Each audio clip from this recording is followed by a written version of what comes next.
Добрый вечер. Вы смотрите программу «Территория права» и я, Елизавета Чистоедова. Прошлое становится настоящим. Современные технологии развиваются стремительно. Они не только радуют потребителей новыми моделями смартфонов, но и создают прогрессивные инструменты для работы криминалистов. Экспертиза научилась выделять уникальный запах человека. Не так давно правоохранители Якутии освоили и внедрили новую экспертизу. С помощью специальных методов выделяется и консервируется уникальный запах, оставленный на месте преступления. Благодаря новым методикам, появившимся в МВД, стали активно раскрываться даже преступления прошлых лет, где, казалось, уже концы давно потеряны. Как объясняют эксперты, у каждого человека есть свой запах, уникальный аромат, обусловленный летучими веществами, которые непрерывно образуют человеческий организм. Пахучие вещества каждого человека содержатся в поте, потожировых выделениях и в крови. Пахучие вещества, находящиеся в поте, через какое-то время улетучиваются, а вот в крови могут храниться несколько десятков лет. Ольфакторная экспертиза позволяет выделять запахи в чистом виде с помощью химических веществ и специального оборудования. Есть еще одна специфическая область применения, доступная только для ольфакторной экспертизы. Это возможность идентифицировать однояйцевых близнецов. Нам следователь отправляет, значит, непосредственно орудие убийства и два подозреваемых. Оба говорят, это не я, допустим. И перед нами следователь ставит задачу выявить на ноже запаховые следы либо первого негодяя, либо второго. Как правило, нож обертывают в фольгу, потому что металл не пропускает запаховые следы, запаховые вещества, индивидуальные вещества человека, которые отвечают за индивидуальный запах. Далее вскрываем и уже непосредственно будем описывать нож. Вот это вот, значит, запаховый сборник. Значит, он вот так вот выглядит. Вот, да? Это, значит, стеклянная емкость с краником для выкачивания оттуда воздуха. Это, значит, забивается хлопчатобумажной тканью. Вот так вот. Далее, Гена. Вставляется через вот резиновую прокладку, чтобы выкачать оттуда лишний воздух. Далее помещаем его в водяную баню. И мы сейчас создадим минусовую атмосферу непосредственно здесь. Вот для чего вот эта вот выемка нужна?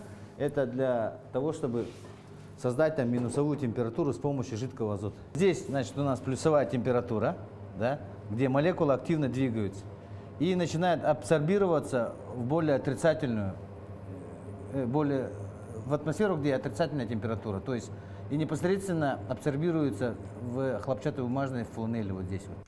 Уникальный пахучий код пронизывает все ткани человека, от крови до костей. Запаховые следы каждого человека в сущности столь же индивидуальны, как отпечатки пальцев и его полный генотип. В отличие от отпечатков пальцев, запах нельзя стереть. Это вещдок, который можно законсервировать и хранить в криохранилище сотни лет. Например, как поясняют эксперты, кровь при засыхании сохраняет в себе запаховые следы, содержащиеся в следах пота другого человека. Видите? Вот заиндивело. Вот. Не, покажи. Вот, вини. Это, грубо говоря, влага, которая содержит индивидуальные запаховые вещества. Вот ты с крови, да, снял? Да, и там, вот они. И непосредственно такое же здесь в ткани будет. И потом, значит, просто-напросто в стеклянную банку с герметичной упаковкой. Да. Вот это вот для хранения, для исследования и так далее, и так далее. Роль ольфакторной экспертизы сопоставима по значению с дактилоскопией и ДНК-анализом. С появлением новых методов ольфакторной экспертизы появились новые возможности расследования дел прошлых лет. Что касается ольфакторной экспертизы, то наличие запаховых следов от десятка людей не препятствует решению идентификационных задач. Святая из святых, наверное. Значит, перед вами пока малая коллекция запаховых проб, непосредственно полученных с людей. Вот, допустим, пот мужская, пот женская, кровь мужская, кровь женская. Помимо всего прочего, так как мы работаем непосредственно с убийствами и так далее, на ноже могут быть трупная кровь. Экспертиза проверяет, принадлежат ли кому-то из подозреваемых найденные на месте преступления запаховые следы. На этом этапе используются собаки в качестве детекторов. При обследовании используется система тестов, которая исключает необъективность или сбои рефлекторной и обонятельной деятельности собаки. О современных моделях ольфакторной экспертизы, которые сейчас успешно используются в Якутии и в целом в России, нам сегодня расскажет старший эксперт отдела экспертиз запаховых следов человека, экспертно-криминалистического центра МВД Якутии Михаил Бережнов. Здравствуйте, Михаил. Здравствуйте. Итак, ваш центр открылся в июле прошлого года. И благодаря результатам данной экспертизы вы из 7 экспертиз установили 5. Из них, вы говорили, 4 убийства и 1 изнасилование. Точно. Насколько я поняла, что данная экспертиза незаменима, когда преступление совершено в непонятных ситуациях, то есть даже может раскрыть без свидетелей. Ну, конкретно говорить, что именно без свидетелей, это слишком, скажем, громко скажем, да? Но наша экспертиза позволяет именно идентифицировать проверяемых лиц по конкретным преступлениям. Допустим, если оперативными методами удалось выявить подозреваемого, и вот мы сравниваем образцы подозреваемого вместе с запаховыми следами, оставленными на объекте, найденных на месте происшествия. То есть здесь все равно оперативная работа имеет место быть в любом случае. Вот. Наша задача лишь опровергнуть, либо же подтвердить наличие запаховых следов непосредственно проверяемого лица на объектах, найденных на месте преступления. Объектами места преступления это могут быть вещи преступника, это могут быть предметы, орудия преступления, орудия вскрытия, орудия взлома и так далее, и так далее. То есть достаточно большое количество объектов могут попадать под экспертизу запахов следов человека. Так как пахнет один человек, никто больше не пахнет. Да? То есть это те вещества, которые образуются в организме, непосредственно в органеллах клетки, в мембране клетки и в межклеточном пространстве. То есть это те вещества, обладающие индивидуальным запахом, это вот церамиды, фосфолипиды, липидная фракция живого организма, которая неповторима, уникальный, это уникальный код. Она также может быть использована для идентификации как отпечатки пальцев. Но отпечатки пальцев мы видим и можем их стереть, а от запаха, индивидуального запаха, человек не может избавиться никак. А вообще, в чем эффективность? Допустим, какие-нибудь там примеры можете привести, рассказать нам? Ну, в качестве примера у нас, первая экспертиза у нас была убийство ножевое, да? Убийца, подозреваемый, да, скажем. В настоящее время его уже осудили, ему дали 11 лет, забегая вперед, я вам скажу. Но суть была такая, поступает вызов о том, что обнаружен труп, там по адресу, это было в Нерюнгри, с ножевым ранением. При осмотре места происшествия был обнаружен труп, в руке которого он держал нож. Сам труп. Был один подозреваемый, который совместно распивали алкогольные напитки. Вначале он был свидетелем, потом он перерос в подозреваемым. Он утверждал, что у них возникла ссора, конфликт возник в ходе распития, и он потерпевший набросился на этого свидетеля и с ножом, и сам себя поранил. Вот такую версию выдвигал данный свидетель. Следствие решило проверить, причастен ли данный гражданин к этому преступлению или нет, или он все-таки говорит правду. И решили проверить. Они, отправили нам нож и кровь данного свидетеля, подозреваемого, да, чтобы установить, имеются ли запаховые следы вот этого гражданина на вот этом объекте, на ноже. То есть отпечатков пальцев там не выявлено, других генетических геном, ДНК не выявлено, кроме трупа. Значит, нам поступил этот нож и кровь подозреваемого. Забегая вперед, я скажу, что наша экспертиза является сравнительной. То есть мы не можем сказать, есть ли запаховый след человека и чей он конкретно. Да? То есть мы можем только сравнивать. Вот нам предоставляет кровь подозреваемого лица, и мы можем сравнить запах в крови с запахом на ноже. И с применением собак-детекторов, значит, нами было установлено, что запаховые следы человека на вот этом ноже обнаружены. И таким образом в дальнейшем он дал признательные показания о том, что совершил данное преступление. Значит, в настоящее время суд уже был, ему дали 11 лет, но, насколько я знаю, адвокат данного гражданина обжаловал это решение с целью уменьшить срок. Потому что якобы борьба между ними все-таки была и в качестве... В целях защиты. Да, в целях защиты. Но суть в том, что именно он держал этот нож, именно он ударил, это вот удалось доказать с помощью нашей экспертизы, потому что запаховых следов потерпевшего на ноже не обнаружено. Вот вы сказали ДНК. Чем отличается вот данная экспертиза от установления ДНК? Ну, ДНК-экспертиза – это непосредственно геном. Да? Все знают, что у нас есть определенный ген, по которому можно идентифицировать человека. Это дезоксирибонуклеиновая кислота, которая содержит весь генотип, всю генетическую информацию, которую несет в себе человек.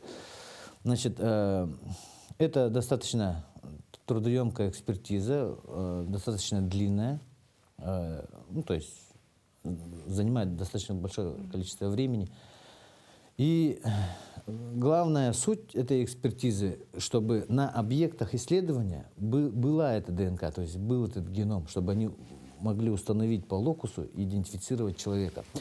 Плюс этой экспертизы очень большой в том, что ведется учет, ДНК-учет, есть такая база данных, да, как отпечатки пальцев, как следы обуви, есть как учет огнестрельного оружия при баллистической экспертизе. ДНК учет также ведется, и есть определенный список. И тогда, когда значит, эксперты обнаруживают, на объектах обнаруживают тот или иной геном, они могут сверить с базой данных. Да? И конкретно сказать, что на данном объекте обнаружен геном вот такого-то, такого-то гражданина. В нашей же экспертизе такой базы данных нет. У нас нет картотеки запаховых следов. То есть, если нам предоставят объект, мы можем ответить на вопрос, есть ли там запаховый след человека как биологического вида.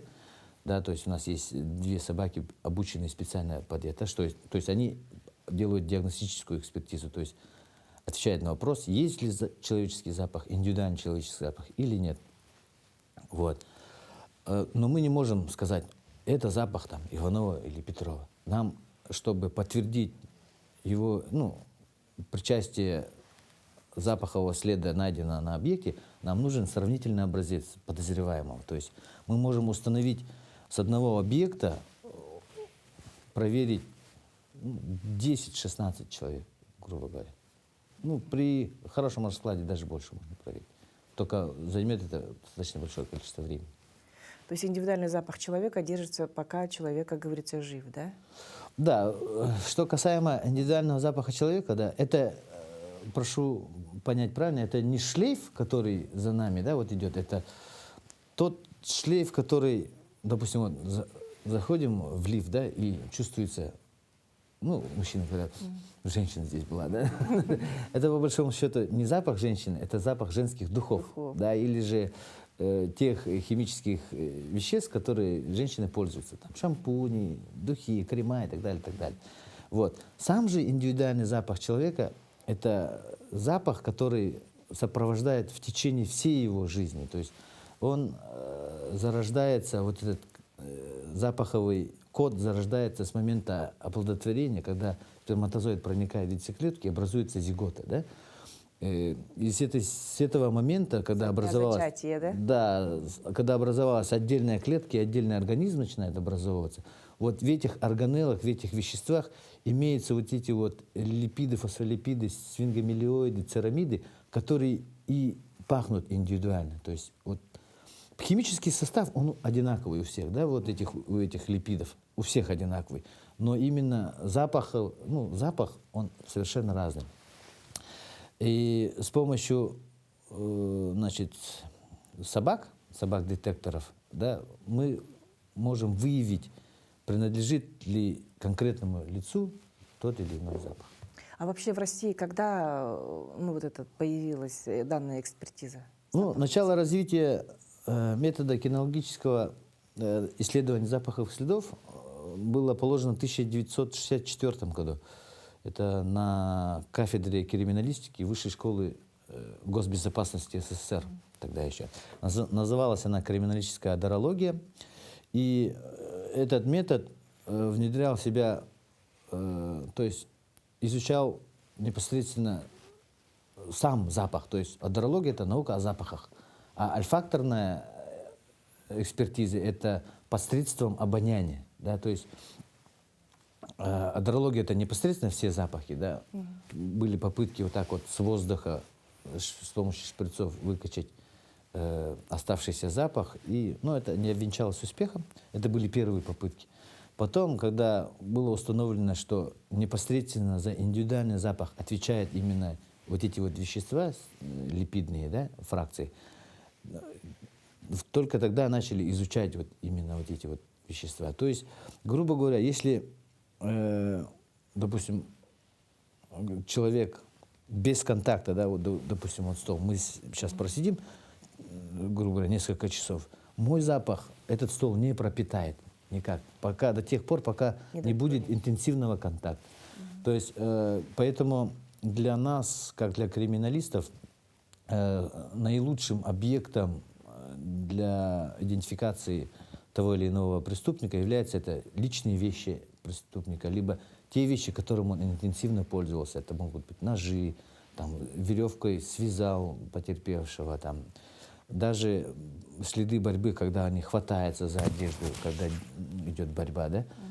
Или убили человека, потом начинают волочить его. Вот эти вот все следы могут остаться на одежде при интенсивном контакте с объектами.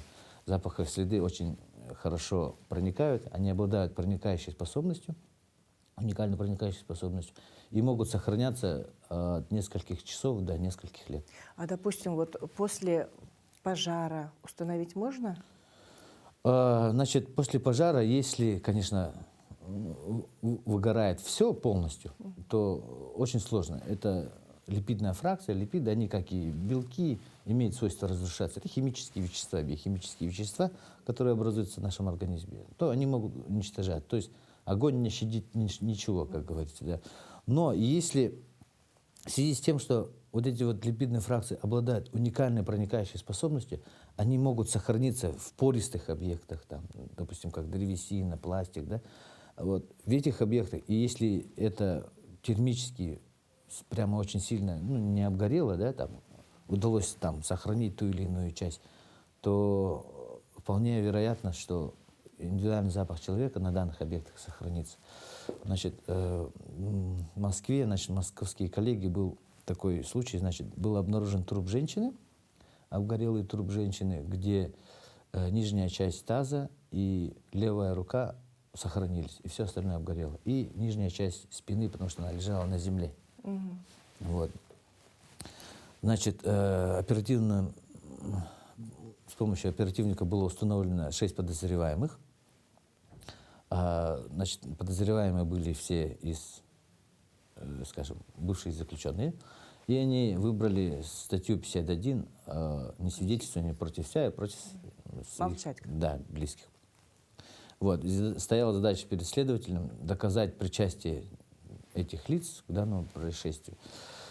Значит, была назначена комплексная экспертиза. Это значит не только вот именно наша экспертиза, назначали и ДНК, и так далее, и так далее. И наши московские коллеги удалось применить метод химической экстракции вот данных веществ, запаховых следов. То есть, значит, им удалось...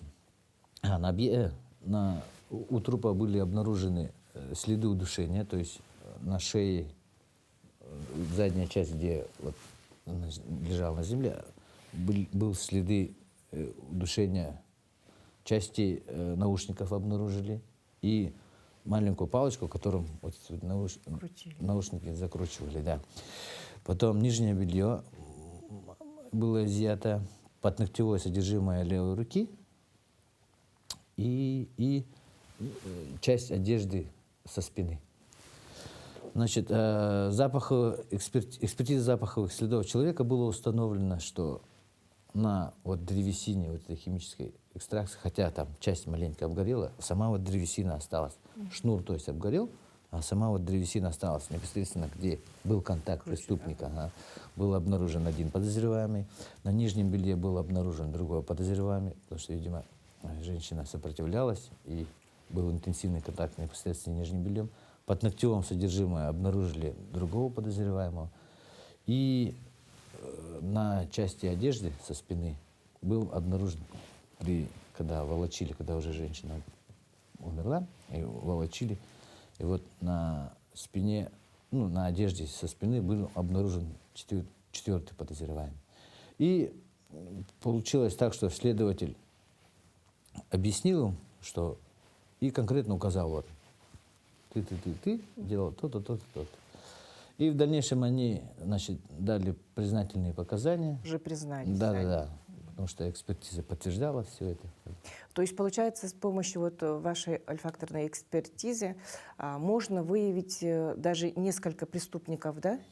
Да, совершенно верно. Вот, допустим, как вам объяснить-то? Если будет один объект, и подозреваемых, скажем, 10, да, и у каждого есть образцы крови, да, то есть с каждого есть взять образцы крови, мы можем спокойно с помощью обратной работы обнаружить именно вот на этом объекте определенного человека. То есть собака будет сравнивать, она будет нюхать кровь подозреваемого и будет сравнивать наличие вот этих веществ на объекте. Вот и все. После пробоподготовки запаховые следы, вытянутые на фланелевую салфетку с данной ручки и с вашей крови, и также вспомогательные пробы будут ручки других людей, которые не причастны к определенному, и кровь других граждан. При идентификации используется 6×4, то есть 6 объектов, 4 крови. Сам круг состоит из 10 банок, расположенные по кругу. Значит, перед тем, как использовать собаку, мы проверяем на ее функциональную готовность. То есть она готова в настоящее время работать или нет. И также наличие на пахучие помехи на объекте.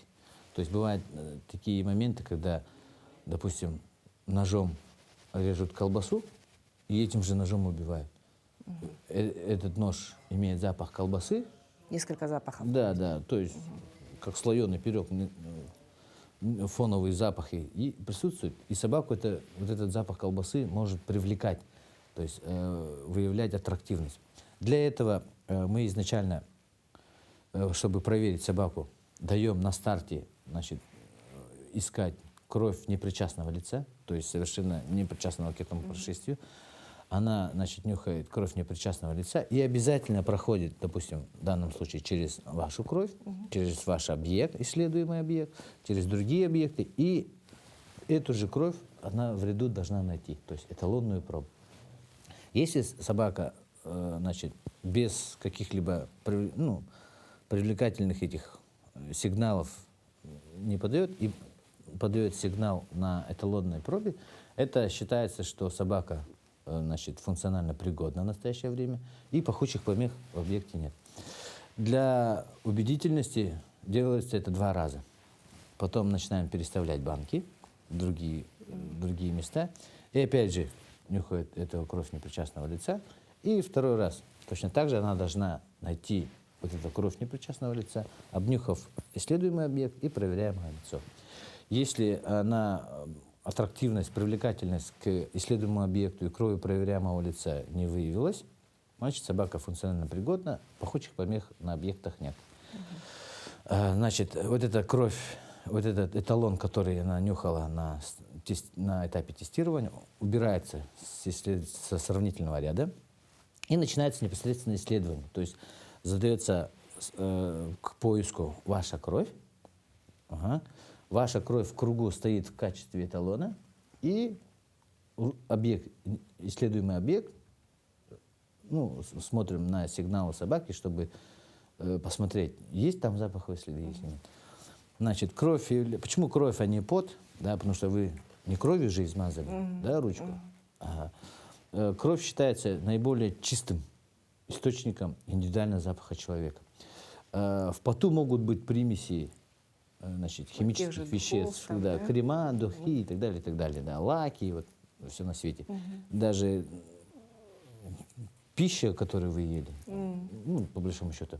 То есть пот, он пока не выйдет из организма, он чистый. Да. Выйдя с организма, он встречается с атмосферой, с бактериями и так далее, с химическими веществами окружающей среды. И, соответственно, ну, нечистый становится. Хотя собаки определяют все равно. Но более чистый индивидуальный запах, источник, это кровь. Значит, на старте задается ваша запаховая проба в виде крови, и собака начинает идет. Руководитель экспертизы говорит, там, допустим, собака слева с такой-то банки начинает, и тот, который ведет собаку, он не видит расположения, это слепой пояс называется, не видит расположения этих объектов и идет вместе с собакой искать эти объекты. То есть его задача найти кровь. А задача руководителя экспертизы смотреть, есть ли реакция на исследуемом объекте собаки или нет. То есть собака дает знаки. Да. Мы учим их, чтобы при обнаружении они подавали сигнал, то есть либо садятся, либо ложатся. Вот. И пошли. На вашу ручку собака дает сигнал, садится или ложится, и идет дальше. Первый раз мы ее здесь не кормим, не поощряем. Дальше она находит вашу кровь, все, она нашла ту кровь, которую искала. Все, ее поощрили, убрали, опять переставили все это, и по новой, уже с правой руки идем. И опять же, второй раз на исследуемом объекте находит ваши запаховые следы, садится, и руководитель говорит, поощряйте. Все, второй раз она поощряется, уже все. И идет дальше до эталона, до крови, там же опять садится, либо ложится, все, и получает поощрение. Поощряем мы колбасой, либо сосисками. Далее, это еще не все. То есть недостаточно одной собаки, да, чтобы сказать, вот... для убедительности. Да, что вот здесь вот ваши эти запаховые следы есть, это недостаточно. Заводите вторую собаку. Да, естественно. Согласно методике, положительная экспертиза считается здесь, когда все три собаки. Даже три. Да, все три собаки подтверждают. То есть первая собака нашла, вторая собака должна подтвердить себя и первую собаку, и третья собака должна подтвердить себя и первые две собаки. Вот в этом положении, в этой ситуации, значит, экспертиза является положительной. То есть заключение эксперта будет: на объекте обнаружены запаховые следы, проверяем. А какие породы вы используете для исследования? Откуда их привозите? Породы собак, ну, у нас разные породы собак. Наука вообще определяет три собаки, ну, три группы, нет, не породы, три группы собак, у которых нюховые, обонятельные качества ниже, средние, выше. Есть у нас вот, в основном используются охотничьи породы собак. Это вот, значит, лайки, дратхары, куцхары, таксы. Таксы — это как бы охотничья порода. Она изначально выводилась для охоты норы. Да, у них нос очень хороший, обоняние очень хорошее, потому что их выводили для того, чтобы под землей обнаружить там лису, енот и так далее. Вот.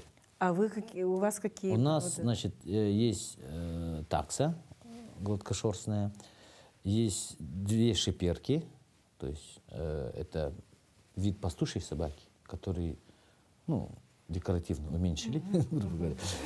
Также есть у нас дратхар, немецкий дратхар, очень хороший, очень хорошее качество показывает эта порода собак. Лайки, есть карело-финская лайка, есть восточно-сибирская лайка. Две немецкие овчарки, ну это традиционно, мы начинали с них. И австралийский хиллер есть, наверное, единственный представитель своей породы в Якутии в целом. он был привезен с Москвы.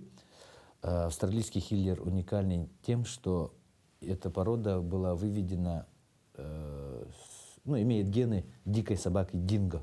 Она была выведена в Австралии, вот, имеет, как вам сказать, гены, данные, короче, гены вот, дикой собаки динго. У диких животных обоняние лучше развито, чем у домашних. Поэтому вот, австралийский хиллер достаточно... А кто ими занимается вообще? Кто их обучает этому всему? Обучаем мы. Сами? Да, каждый. И задача, в зависимости, в отличие от кинологов, да, когда кинологу дают непосредственно собаку, вот он ее начинает натаскивать там, на наркотики, на поиск людей, на задержание. У каждой собаки есть своя задача.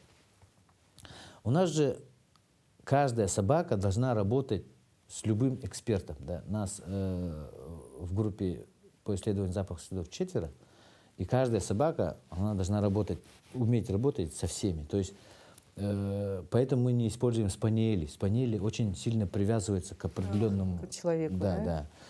К определенному человеку. У ретриверов тоже так же, такие характеристики есть. Они также охотничьи, они подружейные собаки, но вот эта вот привязанность им мешает в работе с другими экспертами. Вот, поэтому я не говорю, что они плохие, они хорошие, у них тоже хороший нюх.